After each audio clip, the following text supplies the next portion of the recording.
Hi everybody, welcome back. Thanks for joining me for another royal news video. So today we are seeing lots of members of the royal family, not just our royal family, but lots of different royal families across Europe. And that is because today at Windsor Castle at the chapel there is a very special memorial service for King Constantine II. The service is taking place a little over a year after King Constantine passed away back in January last year. He was known and was actually the last reigning king of Greece. Greece actually abolished their monarchy in 1973. Our royal family and the Greek royal family have always, for very obvious reasons, been incredibly close, and he was actually Prince William's godfather. You can see some of our royal family members arriving to the church being led by Prince Andrew and Fergie. You can imagine what social media is currently like. But as I've always said with Prince Andrew, as long as it's a family event and a family engagement, then I think people need to wind it down just a little bit. This is very much the family paying respects.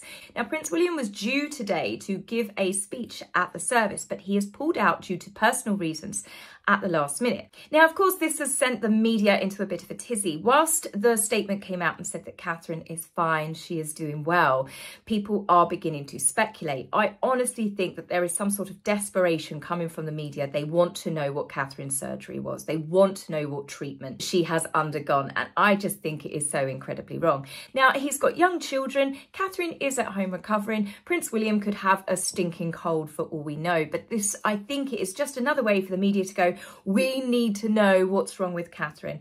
And my personal opinion on this is, no, you don't. There is very little that Catherine has of her life that is her own. And I think her body should definitely be left to her. You know, it's like these people that are coming out. I saw one particular royal reporter speak out the other day, and she gave her reasons as to why it's so important. Catherine could help other people by talking about what's wrong with her. Well, how do you know that? Because you don't know what's wrong with her. And the fact that it was a woman writing about this, us as women, we have lots of very personal things that can go wrong with our body of a very intimate nature. Men can too, but I'm talking about from Catherine's perspective. It could be something absolutely soul destroying for her. It could have been something absolutely devastating. We don't know. We don't need to know. And I think the media's obsession with saying that Catherine could help people by coming forward, they have got no idea what she's been through. And of course, what we are seeing all the time, which is a bugbear for me, is we are having panelists, we are having TV programmes, we are having podcasts talking about, with specialists coming on, even though they've got no idea what's wrong with the Princess of Wales, talking about it. So if they did happen to find out what was actually wrong with her, do you think that she wants, if it is something deeply personal or emotional for her, she wants to have countless TV debates on about her? Every time she switches on the radio, they're talking about Princess of Wales this. You know, she'll have inappropriate questions thrown at her when she goes to engagements. I think that everyone just needs to back off, let her recover. At the end of the day, when they said that she'd had the operation, they said that she would not be back to work until Easter, until after Easter. It's still February. So I think everyone just needs to give that family a little bit of peace and quiet. Now, as for Prince William, I mean, he must be under so much pressure with his father's health, obviously, and then worrying about his wife and then the children. I've said this before, but Harry has also done another attack. And I'm actually going to talk about the Hulu interview in tomorrow's video, because I'm actually going to sit down and dissect it properly tonight. Lucky me, can't wait. But before we get onto them, I want to bring up a very special pair of earrings that I'm actually wearing today. These earrings are from Earsas. They have been dedicated to the Princess of Wales to say thank you for her support with the sales of the Izzy Star earrings. So let me take you back to the World Mental Health Day 2023, when Catherine was spotted wearing these beautiful pair of star earrings. They were gifted to Catherine by Sarah Renton when she visited Maidenhead Rugby Club earlier that year. Sarah's daughter Izzy had sadly taken her own life, and Sophie is her cousin who owns Earsas, and she decided to design this particular star because she said Izzy is up with the stars. I know, feel it there, can't you? But she designed it, and the proceeds from the sale of the earrings, I think it was £5 for every pair, went to the Brave Mind charity, which is a mental health support network set up to support people as part of the rugby community. So she has dedicated these earrings, they come in silver, they come in gold, to say thank you to the Princess of Wales. So of course, I thought I have to buy a pair. Now they were sold out at the time. I think I must have been one of the few last ones left, but they are restocking. So if you wanted to go on their website and to have a look, she does do lots of other beautiful earrings. And I'd like to point out, I paid for these by myself. I don't ask for freebies, unlike some people that we know. So, speaking of which, let's move on to the duplicitous duo of Montecito, who are so desperate. They are throwing everything at the wall in hope that something sticks at the moment. They obviously need some positive coverage. But we're going to go back to my last video. We're going to kick off from there, because at the time I was filming, Harry, well, not Harry himself, he was back home, presumably with his children, and it was being heard in a federal court about Prince Harry's visa status argument against the Department of Homeland Security and then, of course, the Heritage Foundation. The federal judge didn't throw it out despite previous requests, and they might even request to see the records themselves, because the Department of Homeland, we're going to call them the DHS, that's easier for my mouth. The DHS have restricted anyone from viewing Harry's visa record at the moment, including the judge. So I think the fact that this judge has got to make a decision, I think he's completely within his rights to turn around and say, well, let's actually have a look what Harry did put on his visa application after all. I mean, I can't see how he can make a judgment if he doesn't know himself. Now, the DHS haven't helped themselves, I think, because they've possibly piqued interest for many people, because they are fighting tooth and nail to keep the record completely sealed. And they've even gone as far to throw Harry under the bus when it comes to his book sales. Their defence, their argument has gone from giving Prince Harry privacy to now saying that Harry lied in his book. Harry lied about taking drugs just so he could sell books. Well, you can imagine why this then started trending, because lots of people were saying, well, if he lied about that, then he possibly lied about everything else. No, you think? I honestly think that Harry totally told many lies. I mean, the fact he talks about his first sexual experience as she told him that he was a wild stallion. Ick! I mean, seriously. I mean, there's so many things that we know in that book that Penguin publishers completely cut, because they said this isn't going to sell anything. So it makes sense that Harry would absolutely embellish stories, make it more dramatic. There are certain things in that book that I'm pretty certain are not true. But when it comes to Harry's misuse of drugs, be it legal or illegal, I think there are definite truths to that. I mean, the fact that we've had stories over the years of Harry going to rehab ordered by Charles, Harry's behaviour, there's lots of things that we have seen to know that those stories are possibly accurate. But isn't it funny? We're meant to take Harry on face value when he attacks his family and trashes his brother. Those stories are completely true, but now it's actually not working in Harry's favour. We're meant to believe that Harry lied about that one particular subject. Heritage Foundation want to know if celebrities are basically able to buy their way into the country. That is what it's boiling down to with Harry. Has Harry been given special privileges because he is a celebrity? Because he is. He is not working for the Crown. He is not working for the government. His visa status is a complete hot topic, because if he is in a country on a diplomatic visa, that means that he is not allowed to work whilst in the US. And if Harry has lost his IPP status, which we know he did as part of the Sandringham Summit, then it also stands to reason that he would have lost any sort of diplomatic visa. But we also know that Harry has never had a government job. He's not a statesman, as I said in my previous video. Harry is not on government business, nor is he representing the Crown in any way, shape or form. And it's obvious that he is engaged in commercial activity on US soil. So if this gets proved that Harry is on the wrong visa, he lied on his visa paperwork, there's a very good chance that Harry could embarrassingly be deported. And I don't think there's anyone in the UK that wants that to happen. I'm sure there's lots of Americans going, please, please, please. No, we don't want him. No returns on faulty goods. Thank you. So as for this case, you can imagine that Harry might have been a little bit stressed. So was he at home with his loving and supportive wife? Well, he might have been at home, but Meghan certainly wasn't. She was a lady that lunches and dines. Meghan obviously came back from the Invictus Games, said hello to the children, and then she said, "All right, I'm popping out for lunch now." "Oh, when will you be back, Mummy?" "Tomorrow, maybe a day later. Who knows?" We saw in my last video that Meghan had gone out to lunch, and it was naturally recorded by the awaiting paparazzi, despite being a 2-hour drive from Montecito. She was with Claire Waite-Keller, who was her wedding dress designer from Givenchy, who has now left Givenchy. Then Meghan was again spotted later dining out with Terry Wood, who is Oprah Winfrey's production boss, who worked on the Me You Can't See and of course their big tell-all. My first thoughts were thinking, oh, is she planning her divorce interview? But some people seem to think that she might hang on to Harry for a few more years yet, because everyone knows Meghan only gets the attention that she does because of who she's married to. Now, it would seem that Harpo Productions clearly are not quite done with Meghan. Blinds are going round saying that she's trying to get people involved with her new podcast. Yes, I hadn't spoken about the new podcast because there's certain things that I don't want to give free advertisement for Meghan's business transactions that she's doing. Yes, she's got her first deal she managed to sign in 3 years with finally a grassroots, not very well known media company. And Meghan is going to be doing some sort of rehash of archetypes. So because she doesn't have the budget behind her now, Spotify, the Blinds are saying that Meghan is approaching these women that she knows because she can't get hold of any of the A-listers anymore, and she's begging them to do the podcast for free. Personally, I don't think the world has done enough wrong to Meghan to deserve a second round of archetypes, but here we are, it's coming, so batten down the hatches and get your earplugs ready. I wonder if this time Meghan might actually beat whale noises to put people to sleep. Now, the big story, of course, isn't the fact that Meghan was lunching and dining out away from Harry and the kids. No, the big story was who she had with her. Now, this big chap in the background, he's not very inconspicuous, is he? Not at all. And that blue and black polo shirt is quite a statement.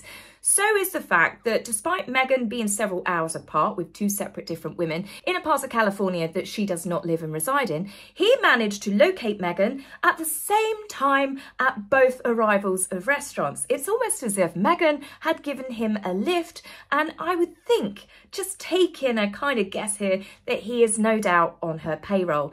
Meghan can't take the risk any longer of paparazzi not recognising her, not knowing who she is. She's now given them lifts to make sure that they turn up at the engagements to make sure they can capture her surprise at being photographed. Now, another royal YouTuber, the Royal Grift, she's brilliant at her analytical approach to everything. She deep dives into stuff. She recognised him, and he had apparently appeared on a documentary before talking about Harry and Meghan. Now, the fact is this guy is for hire, and there's lots of stuff that's come out, and I have spoken to someone that works in the industry, and they explained to me all to do with Backgrid. So I'll give you a brief bit here. Backgrid is a photo agency. Backgrid buys people's photographs. I or you could go out, capture something that you think that you could sell, and we could sell it to Backgrid. So when the photo gets released to the media, they sell it onto the newspapers. If they bought the rights, it will say Backgrid down the bottom. Meghan can take pictures of herself and sell them to Backgrid. And I think this is what's happening. Meghan chooses certain paparazzi. In this case, she's obviously got this one in tow, you know, in the car with her. And then she'll get him to take the pictures, she'll approve them, then they go to Backgrid. This is why we've seen quite a difference when Meghan gets caught unaware by maybe different paparazzi and they get sold to the newspapers. She doesn't quite look as polished, does she? So Meghan's desperation to be papped like this reminds me of when she was an unknown. This is when she was on the manhunt. This is when she was coming to the UK behind her boyfriend's back, Corey Fratello, saying she was on work engagements, when we know she was teaming up, asking people like Lizzie Cundy to set her up with people. She was trying to worm her way into society circles as well, and as we know, she then landed the less intellectual prince, shall we say. And Meghan was paying for paparazzi to take photographs of her. The thing is, Meghan, embarrassingly, these photographs, it's exactly the same MO as what she does now, but no one knew who she was back then either, but they weren't interested. None of the newspapers picked up because she was unknown. It was only that they started getting more interested in Meghan when she landed the prince. But of course, her fan base will never let you think that, because Meghan was a multi-millionaire and a famous A-lister Hollywood actress before she met Harry. Yes, of course she was. She couldn't even sell a splash D-list pap stroll to any of the media companies in the UK, including the tabloids. Now, Meghan's popularity is at an all-time low in America, and it's stunts like these that put even some of her longest fans off of her.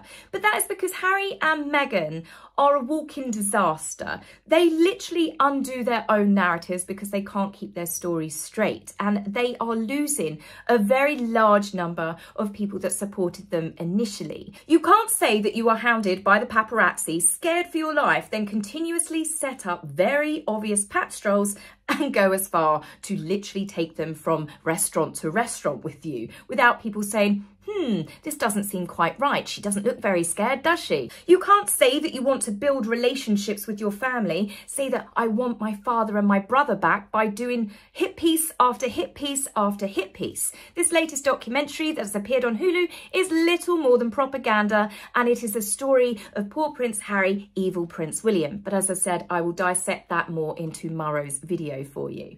You can't accuse your family of racism either and keep that narrative pushing for 3 years, earning them a huge fan base within the black community. They timed it obviously with everything that was happening with BLM, and then of course Harry just dials it back. I never said my family was racist. My wife never said my family was racist. We've never implied that. That lost them a number of people because it's not something you dial back on. You are either a victim of racism or you've lied, and that is something that many people found unforgivable. You can't say that you wanted freedom. The big story of the freedom flight, how they barely escaped with their lives from the evil, archaic institute of the monarchy.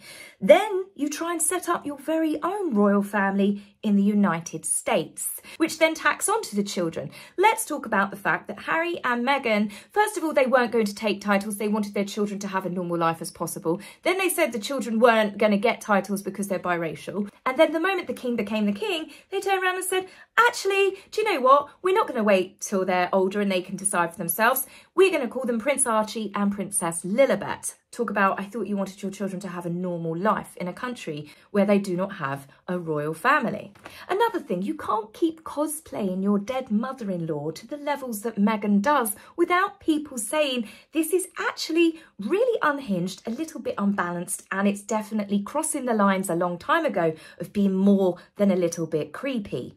You can't say just call me Harry and Meghan saying that she wants to be linked and not ranked, but then correcting every magazine article that doesn't use their full titles, and also goes as far when they are visiting veterans at Whistler to turn round and say to people at an organisation, just call us sir and ma'am. All right there, sir, shall we? I could think of a few other things that people could call them right now. But the point is, they wanted to see themselves, they wanted to be spoken to as they had a level of importance. They were ranked, they were higher than other people. Just call us sir and ma'am. Oh, not Harry and Meghan then. Now, there's lots of things that Harry and Meghan have done which have lost them popularity in the United States. And one of them is calling the First Amendment bonkers, a British prince telling American voters how they should vote, and then also a British prince signing up to the Aspen Institute that is investigating American politics to do with misinformation and disinformation and how it can be fixed. This is a red rag to a bull for many American, whether they are Republican or Democrat. Keep your British nose and your British nobility titles out of their country's politics. Meghan and Harry, forgive the expression here, I don't want this being manipulated by anyone or twisted, but Harry and Meghan are the ones that load the bullets into the gun, and then they're the ones that cry victim when the gun goes off.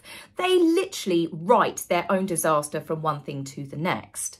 It's the same as all of these big companies that they are losing deals with. People are speaking out, top executives, that Meghan's got no talent, that they're lazy effing grifters, that they don't do the work, they've got ridiculous ideas. So many people are calling them out. And yet Harry and Meghan, when Spotify cancelled them, they then put out a statement saying it was Spotify's fault. They didn't do enough for them. They set them up to fail. Yes, building a recording studio in your mansion, doing interviews for you, giving you a team of producers and another production company to help you and did all of the editing and the promoting and the marketing for them. Meghan really didn't have to do anything apart from turn up. Yet the world's expected to believe that Spotify didn't do enough to help Meghan. They wanted to pay them millions and watch them fail. The blame game has always been strong with these two, and people are seeing them. It was the royal family's fault. Well, some people believe that, but now they're seeing, oh, it's everyone else's fault all the time. And I'm sure when Netflix finally come forward and they turn around and say, we're not renewing their contract, I'm pretty certain that Harry and Meghan will say it's Netflix's fault. They set them up to fail. They didn't help them enough. You can see it happening, and I'm sure Netflix can as well. No one can deny that these two had every golden opportunity thrown at them when they left the royal family. These huge golden egg contracts. They didn't do anything despite having enough time, enough money, enough members of staff that could have done anything for them. And it's like these two have actively tried to self-sabotage. And yet when it all goes wrong, they're just constantly blaming everybody else. I honestly don't know what's going on with them anymore. The only thing that I do know is that Harry and Meghan are desperate. They are desperate for the Royal Association. They want another fight with the royal family. That's why they keep poking them. He is desperate to have a fight with Prince William. That's why he keeps attacking him, despite the fact that the king is unwell and Catherine is recovering from surgery. They are both using the absence of the king and the Princess of Wales to launch everything in their arsenal that they have left. And at this point, they've got to be turning their pockets inside out. They can't have a lot left in that arsenal. That's why they have gone full circle. They're now trying to gaslight people into making people believe that they are somehow still part of the monarchy, that they have got their half in, half out, and they haven't. They are left with a family that does not want to see them, that does not trust them, that has no time for them whatsoever. The only thing left that Harry and Meghan have got, which they're slowly beginning to destroy people's goodwill, is the Invictus Games, because they make it all about themselves. And from what I've been reading, and I'll talk more about it in tomorrow's video, but it would seem that Meghan is getting on their very last nerve as well. So if it continues, it may not just be the royal family that stop answering phone calls. So guys, that's it for me on this video. I will be back with you tomorrow and I will see you soon. Take care for now. Bye.